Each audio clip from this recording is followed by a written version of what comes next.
పథకంలో సంతకాలు పెట్టింది ఎవరు అధ్యక్ష? ఆ పేర్లు కూడా నేను చెప్తా అధ్యక్ష, ఎందుకంటే ఈ రికార్డులను సవరించాల్సిన బాధ్యత అంటే అబద్ధాలను ఈ రికార్డులో ఉంటే రేపు భవిష్యత్తులో కొత్తగా వచ్చే ఎమ్మెల్యేలు ఇదంతా నిజం అనుకునే ప్రమాదం ఉంది. ఇందులో సంతకాలు పెట్టిన దాంట్లో అధ్యక్ష తెలంగాణ రాష్ట్ర ప్రభుత్వం తరఫున Ajay Mishra IAS, special chief secretary energy department government of Telangana, discom southern power distribution company of Telangana limited నుంచి శ్రీ జి రఘుమారెడ్డి, అదేవిధంగా అధ్యక్ష వీరు సదరన్ డిస్కామ్ నుంచి, అదేవిధంగా discom northern power distribution company of Telangana limited నుంచి ఏ గోపాలరావు, ఈ అధికారులు కేంద్ర ప్రభుత్వంతో ఒప్పందం చేసి ఈ సంతకాలు పెట్టి అన్ని దగ్గరలో మీటర్లు పెడతామని చెప్పిన మాట వాస్తవం అధ్యక్ష. ఈరోజు తమరి ద్వారా తెలంగాణ సమాజానికి నేను స్పష్టమైన వివరాలను తెలంగాణ సమాజానికి నేను చెప్పదలుచుకున్నాను.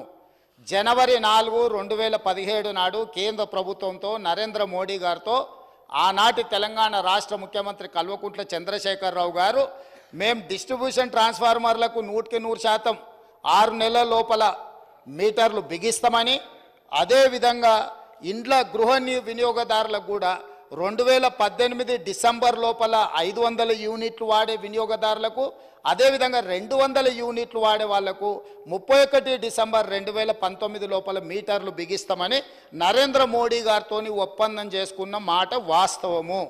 ఈ అధికారిక రికార్డులను తమరి ద్వారా అబద్ధాలు సభను తప్పుదోవ పట్టించిన హరీష్ రావు గారికి నేను ఇస్తున్నా.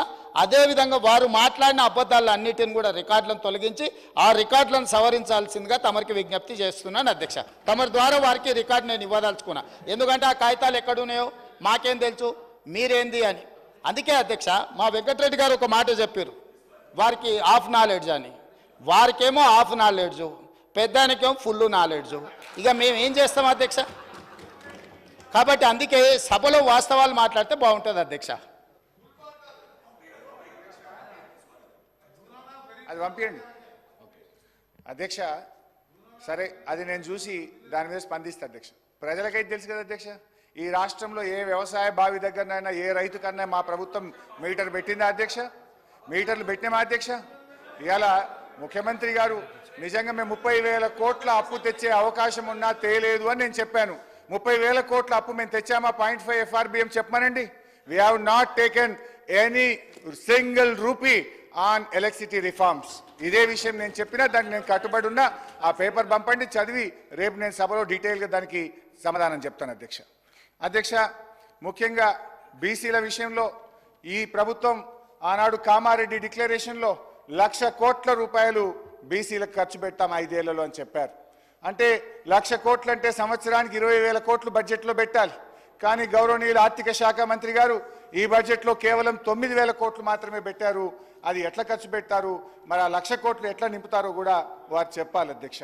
అధ్యక్ష, ముఖ్యంగా చేనేత కార్మికులు, నేను పేదల గురించి, బీసీల గురించి మాట్లాడుతున్నా, దళితుల గురించి, మైనార్టీల గురించి.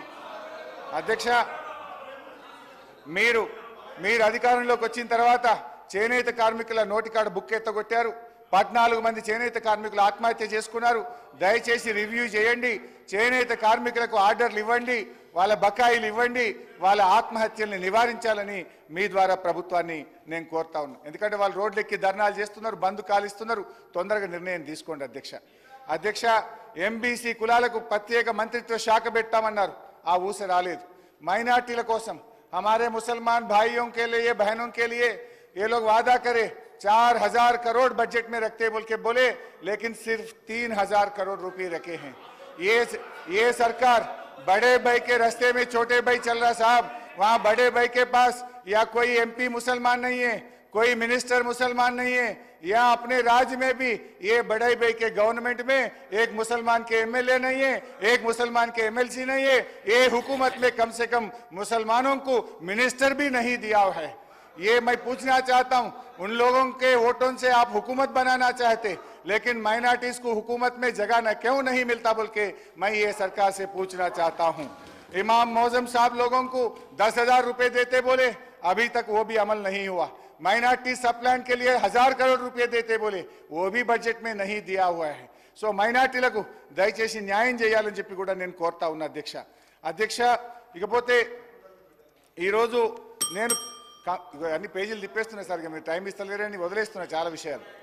అధ్యక్ష, ఇక నిరుద్యోగుల విషయంలో నేను ఒకటే కోరుతా ఉన్నా అధ్యక్ష, బడ్జెట్లో ఇప్పుడు ఆపరేషన్ లేకుండానే మోకాళ్లకు ప్లాస్మా ట్రీట్మెంట్, మీ ఆర్థోపెటిక్ సమస్యలన్నిటికీ రోబోటిక్ టెక్నాలజీ ద్వారా తక్కువ ఖర్చుతో శాశ్వత పరిష్కారం, ఫ్రీ కన్సల్టేషన్, ప్రతి ట్రీట్మెంట్ పై 20% డిస్కౌంట్.